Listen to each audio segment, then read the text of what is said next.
Bienvenidos, gente linda. Esto es Fútbol entre Amigos. Hola, hola a todos nuestros amigos del canal favorito de YouTube, Fútbol entre Amigos.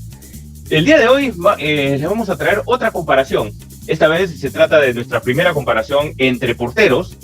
Y lo vamos a hacer de la mejor manera. Vamos a traer a el mejor portero del siglo XX. Nos referimos a la Araña Negra, Lev Yashin, y al que para muchos es el mejor portero del siglo XXI, el italiano Gianluigi Buffon. Hoy día tengo como invitados Francisco Miranda y Carlos Quintini, que nos acompañan hoy. ¿Cómo están, muchachos? Y un invitado muy especial. Se trata de José Miguel Zapata, conocido en las redes, en la web y en los blogs de fútbol como Glavisted, que nos acompaña hoy también para analizar a estos dos porteros. ¿Cómo está, José Miguel? Qué gusto tenerte. ¿Qué tal, Carlos? Un gusto para mí también. Te conozco ya de hace un buen tiempo, ¿no? Hemos tenido interacción vía WhatsApp, ¿no? Con un grupo que tenemos por ahí. Es la primera vez que estoy participando con ustedes, he visto varios videos y, bueno, gustoso, ¿no? De acá de aportar lo que se pueda. Sí, bueno, genera mucho interés tu participación porque sabemos de tu conocimiento del fútbol histórico, ¿no? De jugadores pues que no tenemos la oportunidad de ver, y de los rankings que haces en tu blog, clavistedblogspot.com. ¿Todavía sigues trabajando en esos rankings, José Miguel? Todavía. Llevo 11 años trabajando en esos rankings. Me faltan 7 años para poder ponerme al día y llegar al 2022.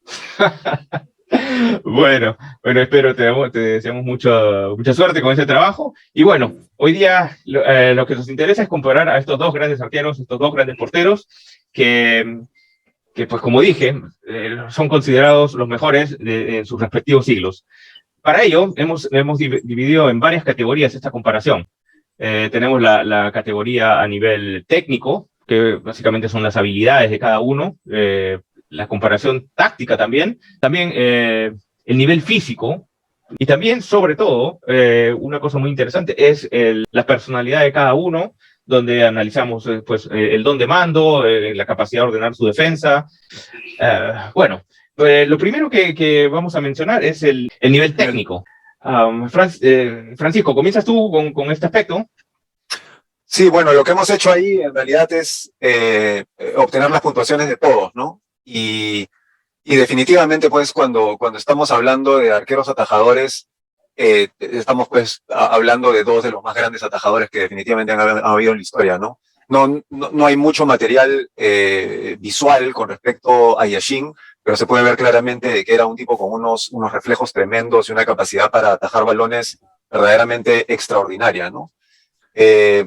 Respecto al tema de achiques, ahí, bueno, hay que empezar a mencionar de que en realidad Yashin, en una época en la cual los porteros todavía eran, ¿no?, jugadores que se mantenían muy estáticos en su arco, él comienza a revolucionar conceptos como estos, ¿no? Y definitivamente su capacidad para achicar era muy superior a lo que se veía en esa época. Y respecto al tema de salir a cortar centros, el tipo era definitivamente, pues, un monstruo, ¿no? Yashin en particular, ¿no? Ya Buffon no es particularmente de lo mejor que tiene, no era mal, bueno, todavía sigue jugando, no es malo en eso, pero en el caso de Yashin, definitivamente es algo que se empieza a ver con él, y de la manera que lo hacía, ¿no? Con una valentía tremenda, sin miedo absoluto, y utilizando el puño de manera muy fuerte y segura para deshacerse, pues, de esos balones, de esos centros, ¿no? Digamos que yo considero que las más grandes virtudes de ambos es que ambos eran dos arqueros muy atajadores. Les dispares desde donde les dispares, les pateen desde donde les pateen, ellos iban a llegar a las bolas. Hay imágenes tanto de Yashin como de Buffon que hacen ángulos imposibles, y pues donde uno piensa que no va a llegar el arquero, y ahí están, llegan y hasta lo hacen parecer de forma sencilla. José Miguel, no sé si tú tienes una opinión similar. Bueno, sí, comenzamos con que esta comparación creo que es bastante adecuada para poder elegir quién podría ser el mejor arquero de la historia, porque justamente eliges a quien puede haber sido el mejor de un siglo, ¿no? Del siglo XX, y el mejor de lo que va a este siglo, que es el siglo XXI. El más legendario de todos es Lev Yashin, con el más consistente, diría yo, de todos, que es Buffon. En el aspecto atajador, yo te diría que Yashin probablemente fuera una especie de prodigio innato. Yashin llega al fútbol de una forma bastante curiosa. Él trabajaba con su padre, ¿no? Recogiendo fruta, recogía melones, y el padre le lanzaba melones de camión a camión y él los atajaba. De alguna forma así, más o menos curiosa, llegó un veedor del Spartak de Moscú, del Spartak, no del Dinamo, que fue donde jugó, lo vio y le vio condiciones para ser arquero de hockey sobre hielo, ¿no? Y se lo llevó a trabajar a una fábrica y lo llevó a jugar con su equipo de hockey sobre hielo. De ahí pasa al fútbol, porque tenía ciertas similitudes tapar para un equipo en ese deporte que para el fútbol, y así termina llegando, ¿no? Y justamente todo esto es debido a su gran agilidad, a sus grandes reflejos, para poder atajar lo que se le viera, ¿no? Lo que se le viniera. No solamente pelota en fútbol. No. Hasta melones. Hasta melones. Melones. Sí. Bueno, de Lei Yashin, por eso le llaman la araña negra, ¿no? Porque parecía tener 8 brazos y como dije, pues lo que le viniera, lo agarraba. Como dijiste tú también, José Miguel, tírenle lo que le tiren, lo iba a atajar. Carlitos, ¿cuál fue ¿a quién consideras superior en ese nivel técnico, digamos? ¿Quién tiene mejores habilidades técnicas entre los dos? O no sé, lo consideras un empate de repente. Yo diría un empate, también tomando en cuenta la diferencia de épocas, de métodos de entrenamiento, todos estos criterios hay que tomarlos en cuenta. Yo le doy un empate. Ahora, también quería comentar que estos dos arqueros, o sea, lo que los diferencia, lo que los pone en el tope, es que producían en los delanteros adversarios una sensación de frustración, porque eran prácticamente invencibles. Es decir, yo he leído mucho comentarios de que los delanteros, cuando veían enfrente a Lev Yashin, chutaban, o sea, remataban, pero sin mucha esperanza, porque prácticamente sabían que no iba a entrar el balón, porque Lev Yashin iba a despejar el balón. Y más o menos creo que la misma sensación produce Buffon. No quiero decir con esto que ellos dos son los únicos arqueros en la historia del fútbol que producen, digamos, esas sensaciones. Por supuesto que hay otros, pero me parece que son, digamos, los máximos representantes de esa imagen del arquero imbatible a lo largo de los años. Una cosa que quiero destacar, por ejemplo, de Buffon sobre Yashin, es la doble reacción que tiene Buffon, y esos tiros que vienen y quizá le salen rebotados en algún momento de muy corta distancia, y Buffon tiene la capacidad de sobreponerse a eso y volver a salir a hacer digamos, esa tajada, volver a parar el remate. Era una cosa que a mí me parece impresionante en Buffon, y no he visto muchos porteros con esa capacidad. Pero, por ejemplo, Yashin tenía, lo mencionó Francisco, esa capacidad de ser mejor en los cortes de los centros aéreos. Ese puño potente con el que rechazaba los centros es inolvidable. Lo tenemos registrado en muchos videos y vemos que pues, su corpulencia, su altura y sobre todo la fortaleza de piernas le permitían saltar y poder rechazar con buen rumbo esos centros, ¿no? José Miguel, ¿quieres agregar algo? Sí, bueno, con respecto a Buffon, porque hace un rato me desplayé solamente sobre Yashin. Sobre Buffon también es un gran atajador, pero creo que tiene un estilo diferente, porque Yashin atajaba por reacción, Buffon por posición para mí. Buffon tenía un posicionamiento espectacular y una concentración tremenda.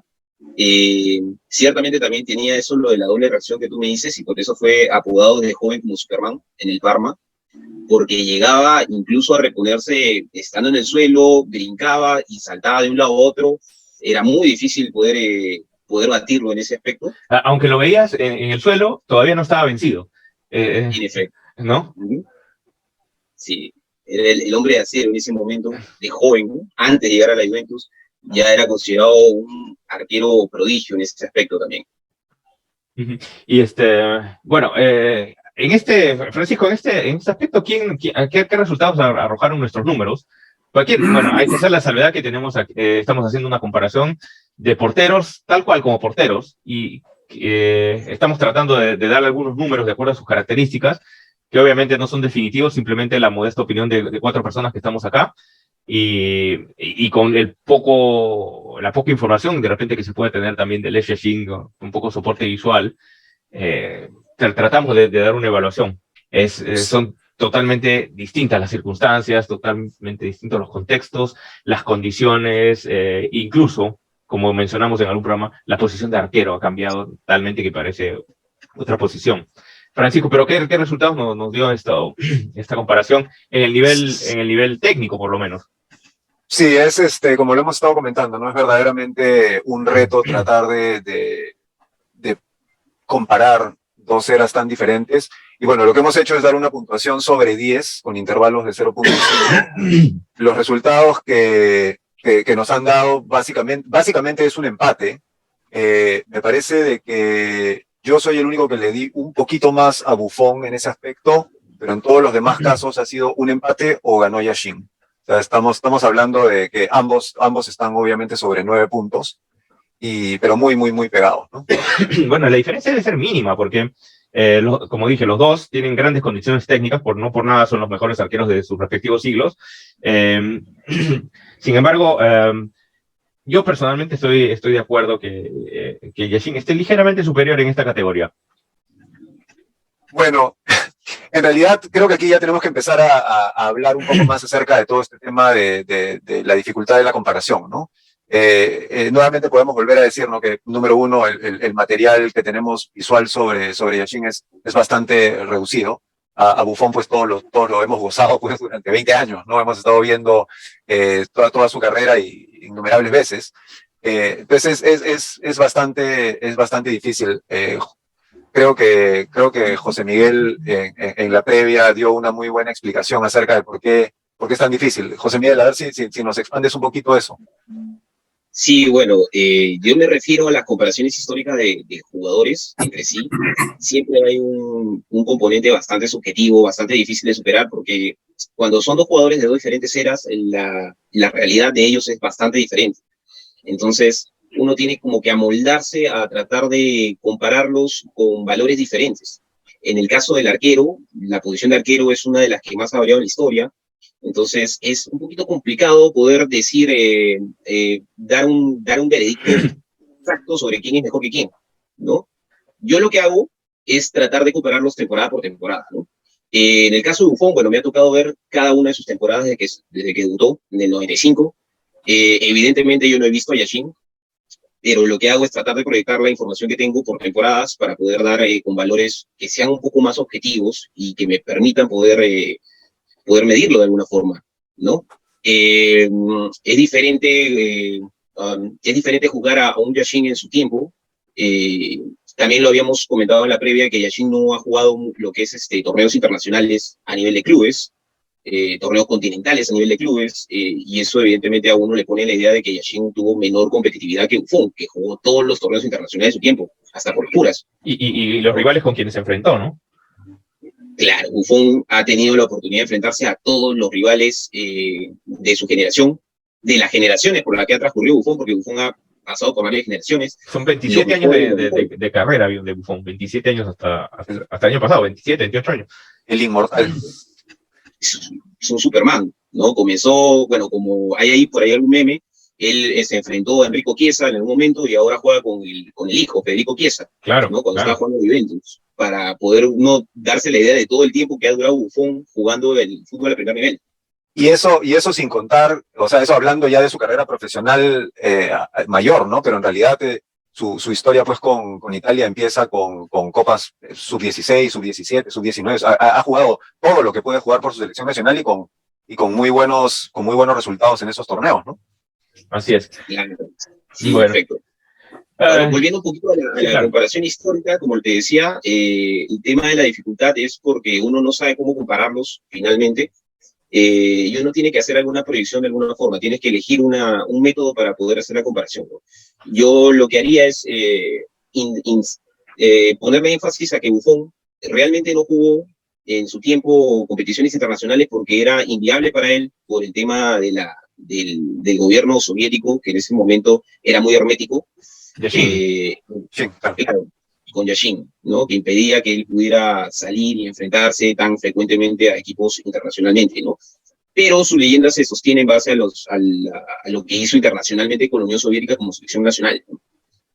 Claro. Ahora, bueno, sabemos que en esa época pues, los clubes soviéticos no eran los clubes de gran nivel y eran de nivel intermedio. Y la Unión Soviética pues se empieza a ganar un nombre a partir de esa época. Empiezan a jugar, ganan la Euro del 60, la primera Euro, pues se empieza a hacer un nombre en el ámbito del fútbol, la Unión Soviética, gracias a Yashin. Hay algo ahí que es bien importante y que en realidad es una ventaja tremenda para Yashin sobre Buffon, más allá del tema de lo que hicieron en el arco, o sea, de ellos como jugadores. Y es justamente la palabra esta que menciona José Miguel, ¿no? Leyenda. Yashin es uno de los primeros arqueros de la época en la que empiezan a verse los partidos por televisión, ¿no? Coincide con que él es un gran arquero, con que comienza a darle estas participaciones importantes a la Unión Soviética. Su vestimenta en sí hace de que la gente lo comience a reconocer porque era diferente de lo que normalmente se veía, o sea, siempre vestido de oscuro, el tema del gorrito. Hay un tema de marketing, entre comillas, ¿no? Un marketing autogenerado respecto a él. Y todo esto hace... Francisco, perdón, cuéntale lo de la araña negra, que no era totalmente negra. Sí, bueno, en realidad uno de los datos que leí, que me lo confirmó José Miguel, es que efectivamente, a pesar de que todo el mundo lo conoce como la araña negra, la araña por ¿no? la cantidad de brazos para tapar todo, negro por el color. Pero en realidad en esa época la televisión era en blanco y negro y lo que él usaba realmente era un uniforme azul oscuro, bien oscuro. Entonces en la televisión se veía negro y por lo tanto la gente creía que ese era el color, ¿no? Pero realmente era azul. Y en el Dinamo no tapaba de negro tampoco, ¿no, José Miguel? No, el uniforme oficial para un arquero en el Dinamo en ese tiempo era blanco, con sus ribetes azules, ¿no? Básicamente no tapaba normalmente de negro, ¿no? Sino que en las transmisiones se veía negro y la gente pensó que era el color que él utilizaba, ¿no?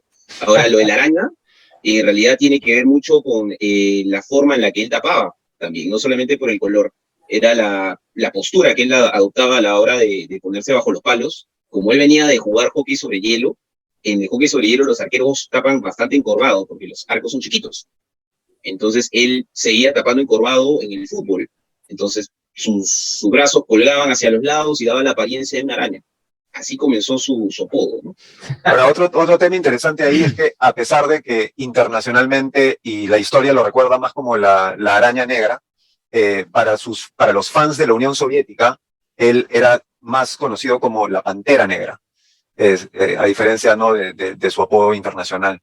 Pero todo esto a lo que me llevaba es que esa desventaja de la que yo hablaba que tiene Buffon contra Yashin, es que tenemos que recordar de que todos estos jugadores del pasado tienen sobre ellos pues este halo del mito, ¿no? Entonces, yo no sé pues si de aquí a 50 años, a 100 años, se le recordará a Buffon de la misma manera, pero la verdad, de alguna manera lo dudo. No lo dudo no porque sea un gran arquero, sino lo dudo porque hay algo especial que se generó con respecto a esa época del fútbol que es difícil que se repita. O sea, van a haber jugadores que vamos a recordar de esta época, pero no creo que nunca vayan a tener el halo de leyenda casi mitológico que tienen todas estas figuras, ¿no? De los 40, 50, 60. Sí. No sé si opinan lo mismo. Puede ser que tengas razón. Sí, Carlos. Permítame hablar un poquito también sobre Lev Yashin, porque bueno, todos nosotros hemos seguido la carrera de Buffon, pero vamos a hablar un poquito, voy a tratar de hablar lo más resumido posible de Lev Yashin.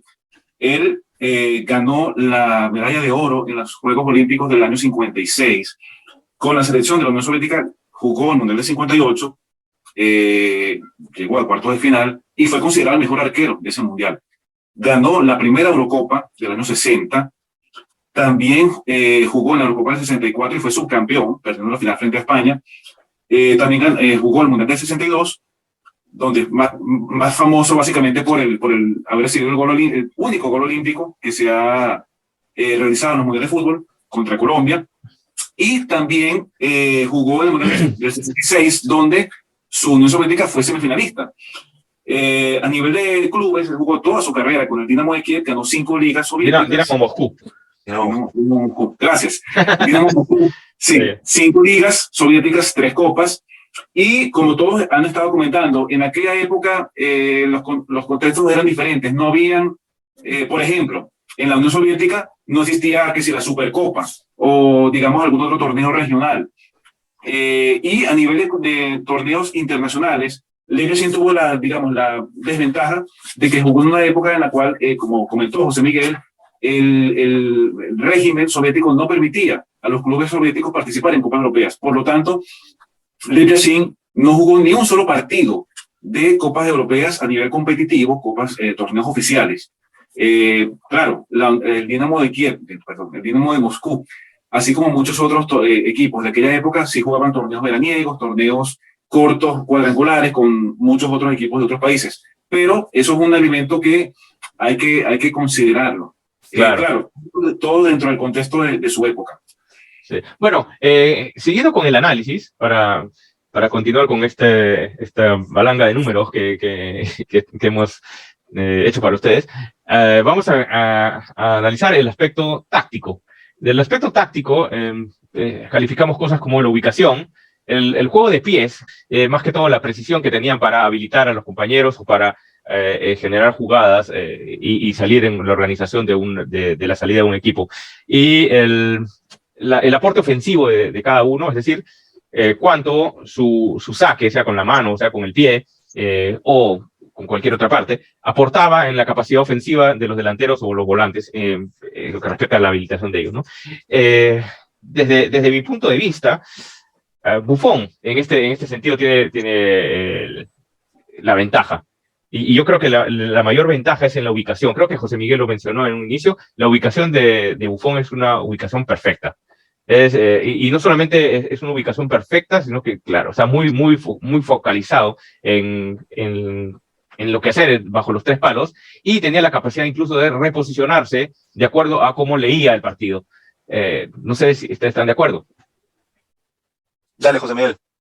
Claro, sí, en realidad esa creo que es una de los grandes fuertes que tiene Buffon, y lo ha tenido durante toda su carrera. Es un arquero con un posicionamiento estupendo, 10 sobre 10 para mí, a nivel histórico. Una particularidad de Buffon es que él siempre estuvo detrás de una gran defensa. Comenzó su carrera con Parma. En esos tiempos Parma tenía una defensa extraordinaria con Lilian Thuram, Fabio Cannavaro, estaba Sensini. Tenía una defensa muy difícil de pasar. Le llegaban poco en realidad, pero él siempre estaba concentrado en el lugar correcto cuando le llegaban en ese momento. Y eso es difícil para un arquero, porque un arquero normalmente se desconcentra cuando no le llegan seguido. Es complicado mantener esa concentración y mantenerse todo el tiempo en el partido como un espectador para tener que hacer tu atajada justo en un momento random de un partido, ¿no? Y Buffon lo tiene, Buffon siempre lo ha tenido así. Desde el Parma, pasó por la Juventus, no tengo que decir las defensas que ha pasado con la Juventus, que ha tenido con la Juventus. Sí, las defensas italianas siempre se han caracterizado por ser fuertes, sobre todo con las que ha jugado Buffon, y bajas además. O sea, no permitían muchos contragolpes, en defensas que juegan muy cerradas y muy abajo. Claro. Entonces, su tipo de ubicación está regida por su concentración. Él sabía ubicarse en el lugar exacto en el que él podía llegar a un balón, que era muy difícil si es que estaba ubicado a unos centímetros hacia la derecha, a unos centímetros hacia la izquierda, ¿no? Y eso es una habilidad increíble, es una habilidad que habla de su inteligencia como futbolista en sí, ¿no? Y es algo que yo siempre he admirado de Buffon, porque yo cuando trato de jugar en serio, por lo menos, yo juego como arquero. A mí me encanta jugar como arquero, justamente, y Buffon ha sido uno de mis ídolos a seguir, ¿no? Como tú sabes, yo soy hincha de la Juventus, y Buffon pues pasó toda una vida en la Juventus, así que es uno de mis grandes referentes. Ahora, hablando por ejemplo del juego de pies de cada uno, porque si bien no es importante para un arquero si es que sabe jugar con los pies o no, porque dentro de todo lo más importante es atajar, es impedir que los goles entren, ¿no? Pero, sin embargo, te crea una ventaja con el rival si tienes un arquero que te sabe dar pases precisos, o que, por ejemplo, puede combinar con la defensa y organizar una salida desde atrás. En ese sentido, de repente, Buffon ha tenido Sí, dime, Francisco. Sí, bueno, yo mencioné que jugaba mucho con los defensas, pero sin embargo no es súper preciso con los pies, o sea que de repente esa ventaja no era tan ventajosa. Claro, la ventaja se genera por un tema de evolución del fútbol, ¿no? Porque en realidad en la época de Yashin, ni siquiera tenían la necesidad de jugar tanto con los pies porque simplemente podían recoger el balón. Uh-huh.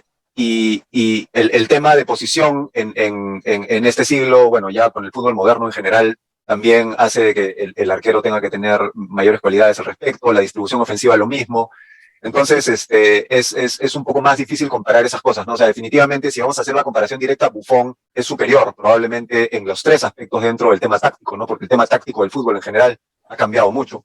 Pero, sin embargo, a pesar de que tiene esa ventaja, él no, estamos de acuerdo, ¿no? En que, por lo menos en el tema del manejo de pies, no es particularmente su fuerte, ¿no? En este siglo hay arqueros representativos de ese sweeper keeper, mucho más grandes, ¿no? Siendo probablemente, pues, Neuer la mayor expresión de eso. Ahora, él no usaba los pies, claro, porque no los necesitaba, porque tenía un brazo tan Claro. potente. Yo creo que ¿no? ninguno de ambos era realmente un arquero que tuviera un gran manejo con los pies en sí. Estoy de acuerdo. Pero en el caso de Buffon, justamente por la evolución que ha tenido el puesto, diría que Buffon probablemente sea el que mejor lo hace en ese aspecto. De acuerdo. Bien, Carlitos, ¿tú algún comentario?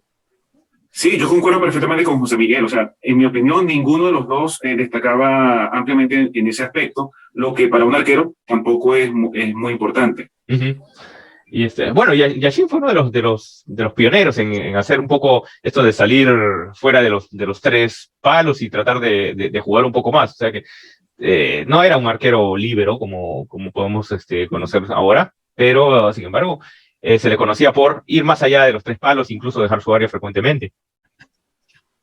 Así es. Bueno, los puntajes, Francisco, en este aspecto. Bueno, en este aspecto, los puntajes en todos los casos, prácticamente, menos en el caso de Carlos, en donde también es un empate, han favorecido a Buffon, ¿no? Como era de esperarse, ¿no? Bueno, ¿cuáles fueron los finales, el resultado final de todos nosotros? Bueno, el promedio sale con Buffon un poquito sobre 9 y Yashin un poquito debajo de 9, ¿no? O sea, la diferencia es por centésimas entre ambos. Bueno, estos niveles, las diferencias son muy bajas. Pasando al aspecto físico, que creo que si bien son dos épocas distintas y los entrenamientos y los niveles, físicamente hablando, son muy diferentes, podemos hacer ciertas comparaciones en cuanto al aporte de sus fortalezas físicas en relación a los resultados de su equipo. Por ejemplo, analizamos lo que era la agilidad, los reflejos y la anticipación para salir a cortar los contraataques, ¿no? En esto, yo creo que, por ejemplo, lo hablamos hace un rato, Buffon, la anticipación para cortar un contraataque o para adelantar una mala trampa del offside, Buffon no tenía mucha ventaja en esto, porque mencioné que sus defensas eran muy bajas y no permitían muchos contragolpes. Pero, sin embargo, la agilidad de ambos es impresionante. Ambos, dijimos, son unas personas sumamente ágiles, podían, si bien las voladas de palo a palo son muy difíciles, pero te da la sensación de que podían llegar de palo a palo. La elasticidad que manejan ambos era fantástica. Así es. Este es otro de los aspectos en donde se da una ventaja por el tema histórico, pero yo creo que en este caso favorece a Yashin, ¿no? Hablando del tema de... ¿Estamos hablando del tema de agilidad? ¿O del tema de todo lo físico? De todo lo físico. Okay. No, perdón, iba a hacer un comentario diferente. No, pero el tema de agilidad, definitivamente, ambos son unos monstruos en agilidad y en reflejos, ¿no? O sea, y bueno, eso va de la mano con lo que ya habíamos conversado antes del tema de su capacidad para hacer atajadas, su capacidad para reaccionar frente a ataques cercanos y ese tipo de cosas. Ahora, en los videos, Carlos, veía yo, por ejemplo, a Yashin a veces muy cubierto, y con la visión obstruida para un rebote que iba al marco, pero sin embargo esos reflejos que tenía la araña negra le podían hacer, aunque con la visión obstruida, llegar a esas pelotas, ¿no? Y Buffon, lo que hablamos, tenía la doble reacción. Sí, para mí los dos son unos monstruos en ese aspecto específico, que estamos hablando de la capacidad física, los reflejos, la capacidad para sobreponerse a, digamos, a una caída y volver a pararse para evitar el segundo remate, etcétera. Los dos. Estamos cansados de ver a Buffon haciendo... No, yo no me canso. Bien, sobre Yashin, bueno, lo poco que hemos visto por videos, pero también lo mucho que yo he leído, yo particularmente he leído sobre él, eran reflejos impresionantes. Ahora, en el aspecto físico, por ejemplo, tenemos datos de que Yashin era muy fumador y también bebía. Entonces, con esa preparación física, digamos, para alcanzar esos niveles, debe haber sido un monstruo físicamente, porque Buffon, con todo el entrenamiento que tiene, ¿no? Alcanza esos niveles y se explica el por qué, porque se entrena diariamente, pero sin embargo, Yashin parece haberlo hecho más naturalmente que construido para eso. No sé si José Miguel comparte esa opinión. Sí, puede que sí. Lo que pasa es que en el aspecto físico, justamente contrastan dos realidades diferentes, ¿no? Lo que eran los 50 con lo que es ahora. Un futbolista ahora no puede ser fumador en lo absoluto. Tienes una exigencia mayor en lo que respecta a la exigencia justamente física que tienes en una temporada, ¿no? Antes sí se podía. Ahora, en lo que respecta al aspecto físico en general, yo siempre he tenido la impresión de que Yashin es un 10 sobre 10 para su tiempo, porque justamente marcaba una gran diferencia con todos los demás en ese aspecto, ¿no? Era un arquero bastante alto. Bueno, Buffon es más alto que Yashin, pero por alguna razón, a mí siempre me pareció que Yashin parecía más alto en su propio tiempo, ¿no? Yashin saltaba más, Yashin saltaba más. Tenía más fortaleza de piernas, y no sé cómo, no sé por qué, pero saltaba más. A pesar de ser arquero de hockey, que no saltan mucho, ¿no? Pero... Sí. Bueno, pero no era chiquito tampoco, ¿no? Porque si mal no recuerdo es 1,89 m que medía Yashin. 1,89 m. Y bueno, y Buffon no es mucho más alto, ¿no? Es 1,92 m, son 3 centímetros nomás, pero sí, por alguna razón pareciera de que Yashin es más grande. Y bueno, Sí. y en realidad Buffon, a pesar de que es bien alto, él sí mantiene, digamos, su estética corporal, ¿no? Es delgado también. Sin embargo, Yashin es bien alto, pero al mismo tiempo es bien toro. Robusto. Exacto.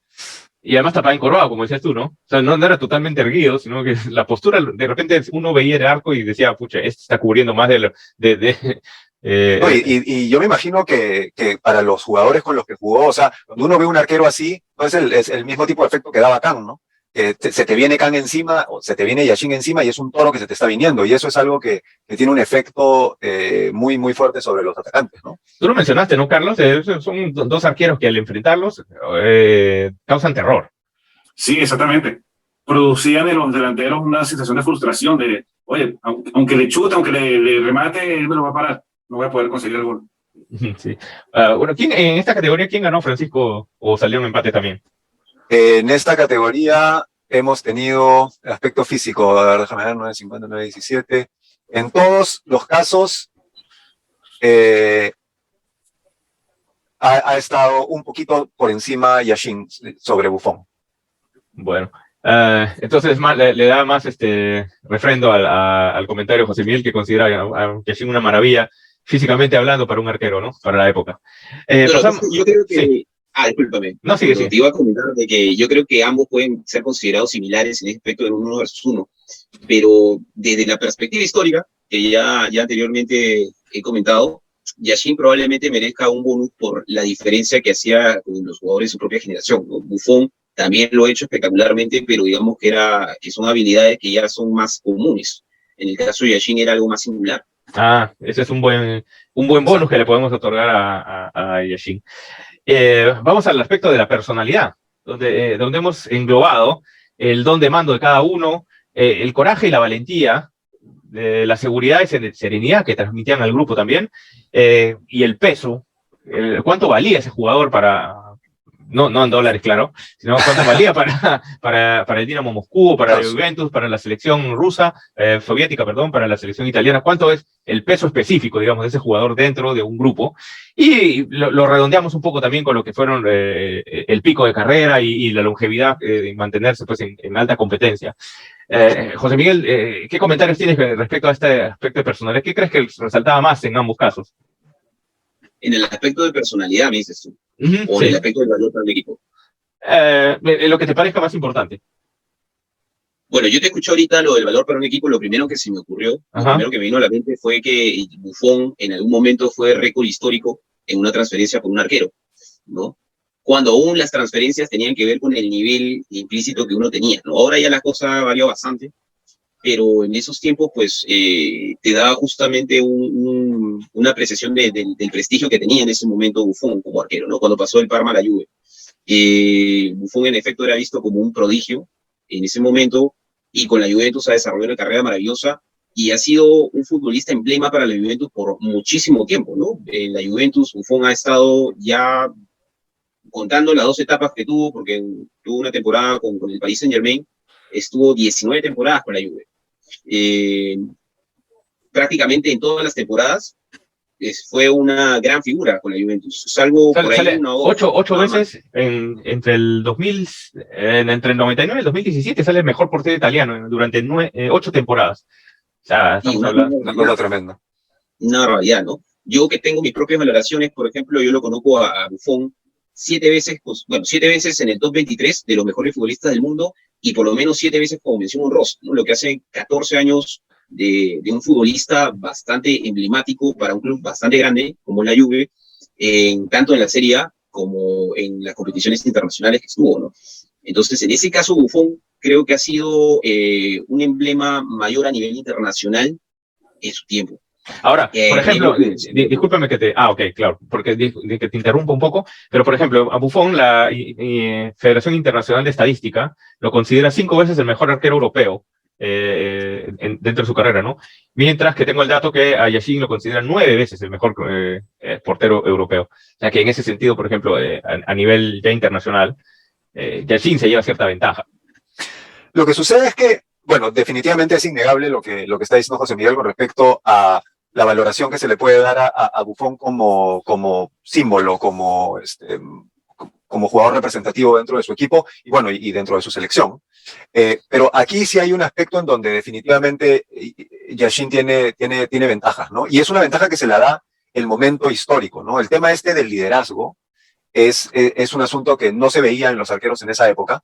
El tema de que él haya tomado las riendas de la defensa y que haya sido autoritativo y que dé indicaciones a los jugadores y todo eso, era bastante inusual en esa época. Y bueno, ya hacen parte de todo este bagaje de Yashin como arquero revolucionario, ¿no?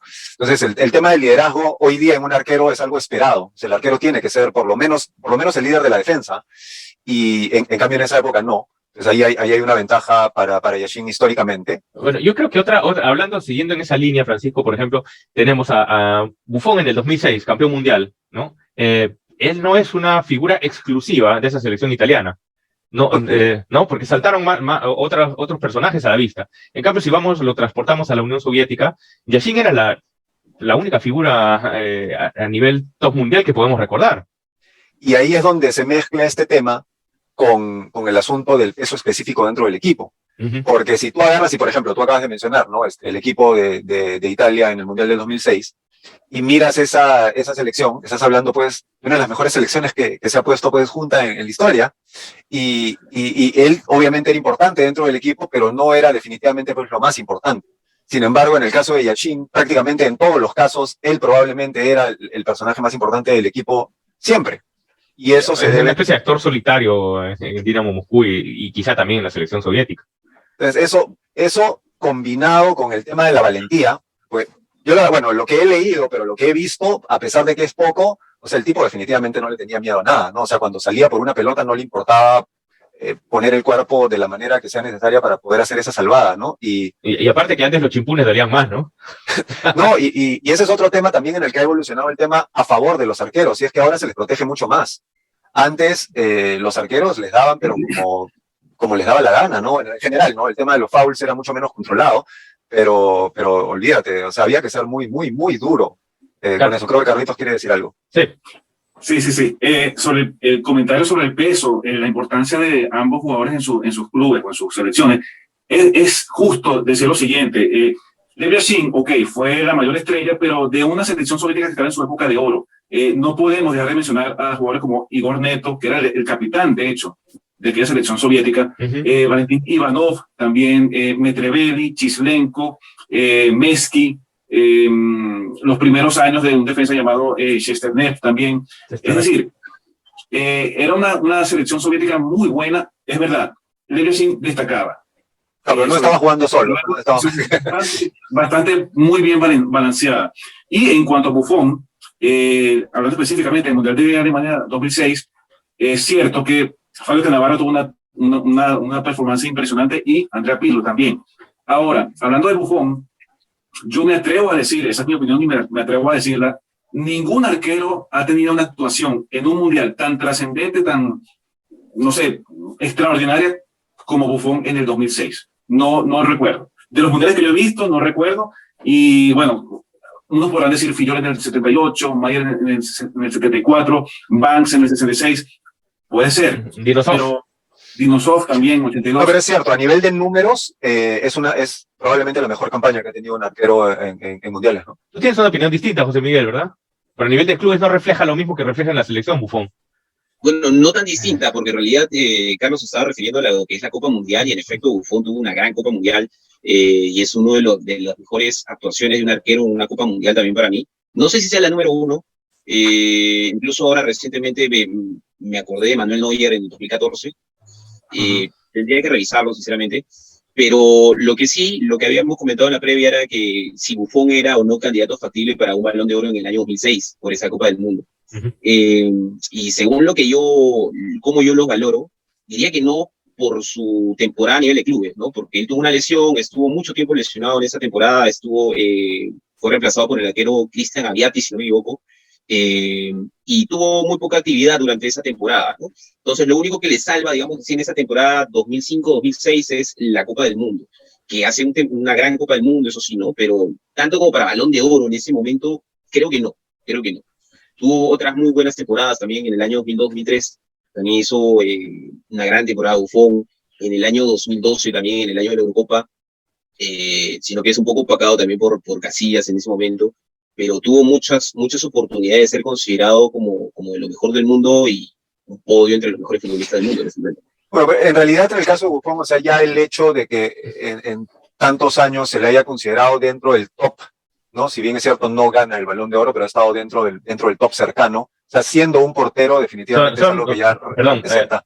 Buffon son 10 años que aparece, 10, no seguidos, pero en intervalos, que aparece en la encuesta del Balón de Oro.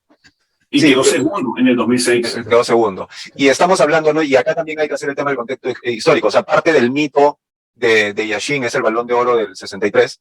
Y estamos hablando, pues, como se mencionó en un momento, ¿no? O sea, el nivel de competencia que tenían para eso estaba restringido solamente a Europa.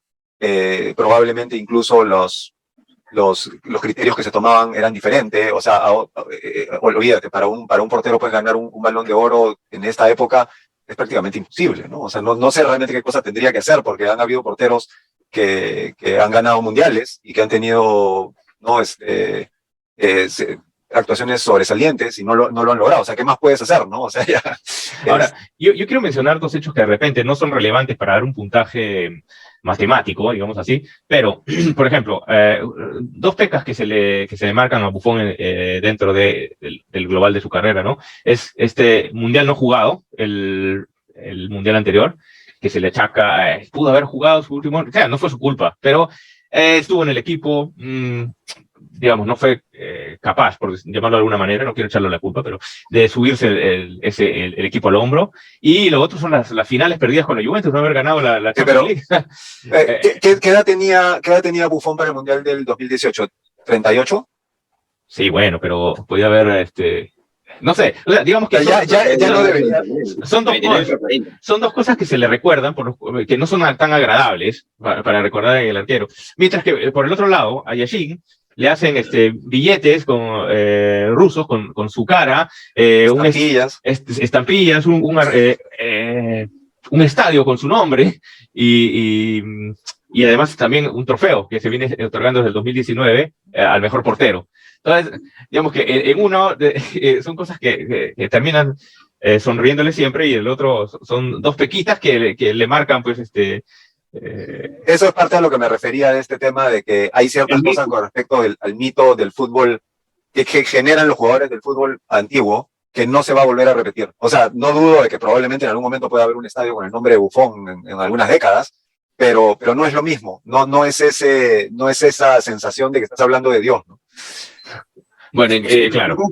Yo concuerdo con lo que dice Francisco, que todo esto tiene mucho que ver con esa cuestión del mito de Yashin. Y fíjate, yo sé que muchas veces la gente trata de restarle mérito a Buffon cuando menciona que nunca ganó una Champions, y es verdad, nunca la ganó, pero cuando yo leo eso, que no es su culpa. Si le dan mérito a Buffon por no ganar una Champions, ¿qué vamos a decir de Yashin, que nunca jugó una Champions? No, y además, además tenemos ahí el efecto ¿no? De que si no eres campeón nadie te recuerda, pero o sea, igual son 3 segundos puestos, o sea, no es como cuando dicen, no, quedó segundo en la Copa Mundial.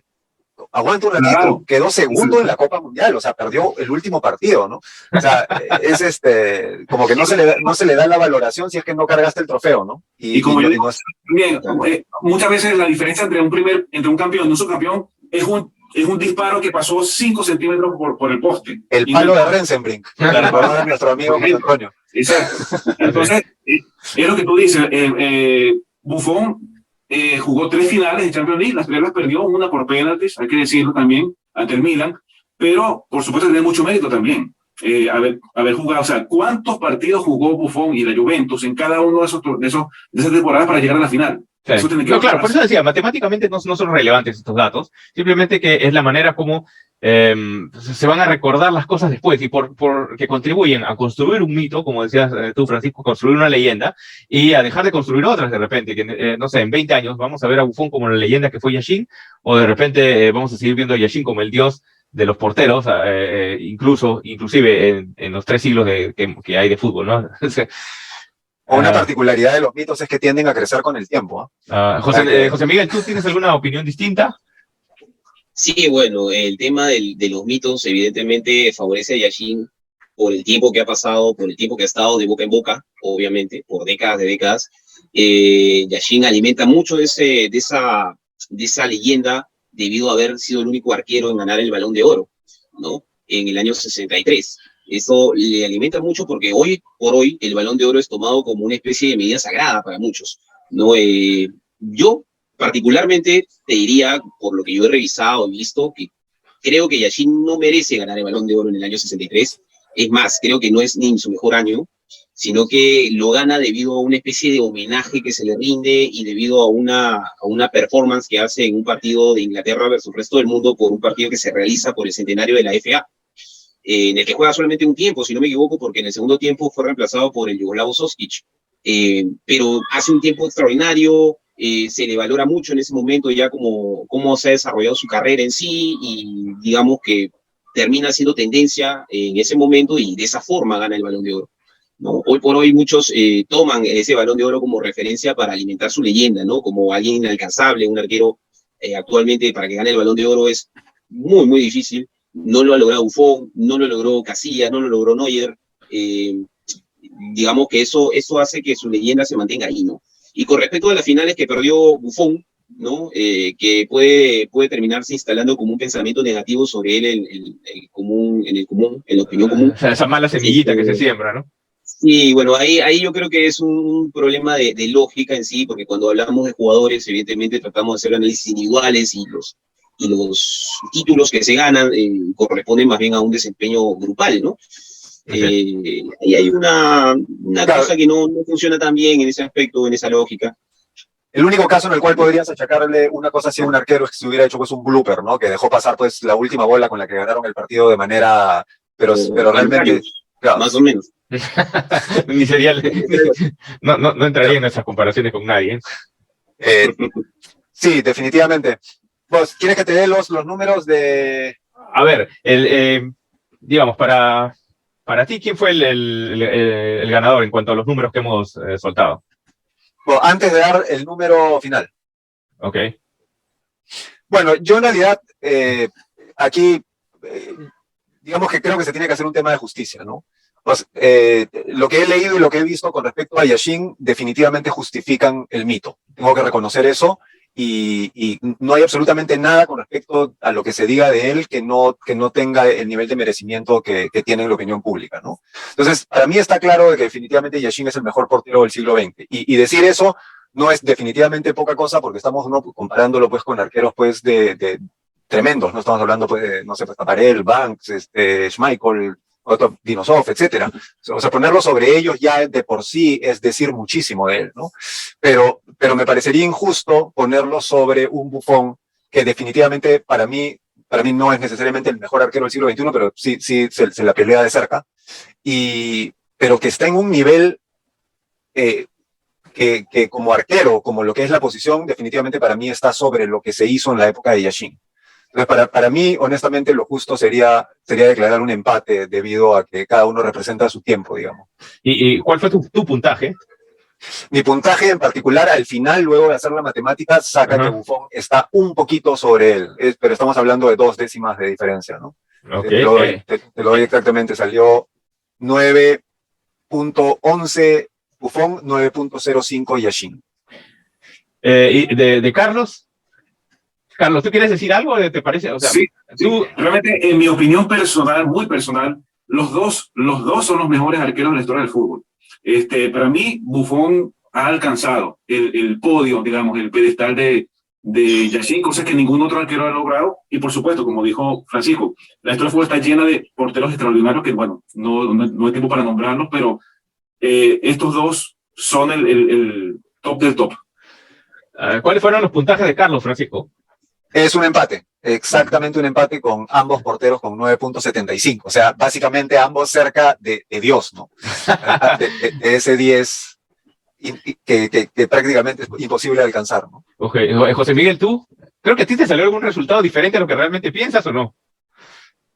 Sí, en el total, en Sí. el total. Porque, como ya te he dicho, no sé si lanzarlo ahorita, yo tengo un jugador preferente entre ambos. Para mí también son los dos mejores de la historia, eso sí. Para mí uno de ellos es un poquito mejor que el otro, pero en los puntajes que hicimos en la previa me salió el otro más bien mejor. Así Sí. que No, dilo con toda... Dilo nomás. ¿Quién era mejor para ti? Bueno, yo prefiero Buffon, por muy poco. Más que todo por la consistencia que tuvo, ¿no? Pero si nosotros comenzamos a evaluar uno por uno en cuanto a habilidades y le damos un valor de un solo factor a la consistencia, probablemente termine ganando Yashin. Ok, sí, pero tus números fueron a favor de Yashin, pero sin embargo Sí. tu corazón se inclina más por Gianluigi. El mío también creo, porque yo también soy más o menos así. Sí, eso me llamó la atención. Bueno, es interesante, ¿no? Porque en el caso de ambos, uno pregunta los números y tú vas dando tus números de evaluación y al final no sabes qué cosa es lo que va a salir, ¿no? El caso tuyo, José Yufra, te salió Buffon 8.5, Yashin 8.475, o sea, estamos hablando de .25, 0.25. Casi empate. Sí, me salió un poquito sí. más alto Buffon, pero yo pienso que Yashin debería estar un poquito más alto. Entonces, bueno. Ha sido lo contrario. Son esas cosas de la consistencia que mencionabas tú, pues, porque definitivamente esto matemático, si tú sumas todo y divides todo, te sale un resultado, pero si le das un valor a cada una de las cosas, de repente todas las habilidades no valen lo mismo. O sea, por ejemplo, no es lo mismo tener una gran cualidad de don de mando que saber jugar con los pies, ¿no? Como hemos mencionado. Entonces, sin embargo, las dos variables tienen el mismo peso que de repente no está correctamente valorado. Entonces, por eso de repente nos salen resultados distintos. ¿Y en la evaluación final? En la evaluación final, el número final termina saliendo que Lev Yashin gana con 9.2 sobre un 9.13 de Buffon. O sea, estamos hablando de una diferencia de 0.07. Qué tremendo, ese con números. Ahora, yo creo que en realidad para las personas que puedan ver esto, creo que queda claro de que la riqueza de este programa y de este análisis está más en lo que hemos dicho que en los números fríos, ¿no? Sí, definitivamente. Al final es cuestión de cada uno, preferencia personal, gustos, etcétera, ¿no? ¿Quién puede ser el mejor? Pero lo que creo que está clarísimo es que estamos pues, frente a dos, probablemente pues los dos más grandes monstruos de la historia en esa posición, ¿no? Sí, bueno, está claro que hemos sacado prácticamente un empate entre ellos y que las diferencias son numéricas, decimales. Y va de acuerdo a gustos, ¿no? Si usted, espectador, tiene otra opinión diferente, déjenla en sus comentarios, ¿no? Y claro, depende de lo que más te gusta. ¿Cuánto te emocionó Buffon? ¿Cuánto te emocionaron las lecturas que tuviste de Lev Yashin o los videos que viste? Es totalmente subjetivo, digamos, va más allá de lo numérico estas calificaciones. Bueno, nada, sus palabras finales, señores, para despedir el programa. José Miguel, ¿qué te pareció tu primera visita con nosotros? Bueno, para mí, José, un gustazo acá compartir con ustedes. Como te había dicho anteriormente, te he visto en casi todos tus videos, ¿no? Y bueno, ya habíamos conversado hace varios meses de hacer algún tipo de participación. Han ingresado acá Miguel y Kevin, que son conocidos también nuestros, ya tener a sus participaciones aquí. Y bueno, yo encantado de compartir con ustedes, de hablar sobre lo que nos gusta y que siga para adelante, ¿no? Para cualquier cosita me avisas nada más. Sí, bueno, acá tenemos como te comenté, muchos de nuestros seguidores, de los que están viendo nuestros videos, siguen también tu blog, se interesan en tus rankings, están apuntando, tomando notas y es más, emitiendo opiniones sobre nuestros programas de acuerdo a tus rankings también. Entonces es una gran referencia. Lo recuerdo, es clavistet.blogspot.com, ¿verdad? Sí, sí. Sí, exacto. Visítenlo, que es un blog súper interesante. Muchachos, sus palabras finales, Carlitos. Bueno, para mí siempre es un placer compartir con ustedes, José, Francisco, y ha sido un placer hoy participar por primera vez con José Miguel. Ojalá te veamos mucho más participando en estos videos con nosotros. Y bueno, para mí siempre es un placer participar en estas dinámicas súper interesantes donde traemos un poco, rescatamos un poco la historia de jugadores del fútbol de varias décadas anteriores, cosa que me parece siempre muy, necesario en el contexto del fútbol a nivel histórico. Sí, más allá de los mitos, tratar de ponerlos en la realidad, ¿no? Sí. Francisco. Se nos fue José Miguel. Pero sí, en realidad yo súper contento de haber participado nuevamente en estos programas históricos. Aprendo un montón, tanto de la investigación que hago como de la interacción con ustedes y la información que comparten. En este caso en particular ha sido verdaderamente un gusto tenerlo a José Miguel con nosotros porque es una fuente que yo particularmente he usado para mis investigaciones. Un placer, gracias José Miguel. Y nada, esperando la que siga, tal vez para que nos agarremos bien, tal vez podemos hacer un Buffon versus Neuer. Ya vienen más comparaciones de estas. Pero si les gustó este video, pues denles like, suscríbanse al canal, sobre todo que tenemos muchas cosas interesantes, y ya será con nosotros hasta la próxima emisión de un nuevo programa. Gracias amigos por estar aquí en nuestro Fútbol Entre Amigos y será hasta la próxima. Chao. Un abrazo. Chao.